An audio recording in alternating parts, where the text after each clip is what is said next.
CM Revanth రెడ్డిపై కేటీఆర్ సంచలన వ్యాఖ్యలు చేశారు. కాంగ్రెస్ ని బొంద పెట్టేది రేవంత్ రెడ్డి అంటున్నారు కేటీఆర్. కాంగ్రెస్ పాలిట రేవంత్ ఒక ఏకనాథ్ షిండే అవుతారంటూ వ్యాఖ్యానించారు. లోక్సభ ఎన్నికల తర్వాత రేవంత్ రెడ్డి బీజేపీలోకి వెళ్లడం ఖాయమని కూడా చెప్తున్నారు కేటీఆర్.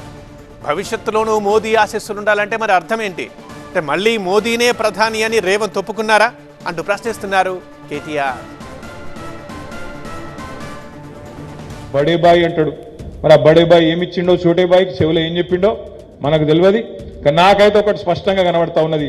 రేవంత్ రెడ్డి భవిష్యత్తు, రాష్ట్రంలో కాంగ్రెస్ భవిష్యత్తు నాకైతే నిన్న మీటింగ్తోని మంచిగా అర్థమైంది. ఖచ్చితంగా రాబోయే రోజుల్లో మహారాష్ట్రలో జరిగినట్టు, అస్సాంలో జరిగినట్టు రేవంత్ రెడ్డి గారు వచ్చే ఎన్నికల తర్వాత బీజేపీ తీర్థం పుచ్చుకోవడం ఖాయమనే మాట మాత్రం నేను మీ పక్కా చెప్తున్నా. మరొక ఏకనాథ్ షిండే, మరొక హిమంత బిశ్వాస్ శర్మ ఇక్కడనే ఉడతాడు, కాంగ్రెస్ పార్టీని బొందబెడతాడు. నేను ఉత్తగా ఆషామాషికి చెప్తలేని మాట. నిన్న రేవంత్ రెడ్డి ఇంకొక మాట అన్నాడు. మీరు వినండి జాగ్రత్తగా. ఏమన్నాడు? బడే బాయ్ ఇట్లనే ఉండాలి, మీ ఆశీర్వాదం మా మీద. ఎన్నికలు 2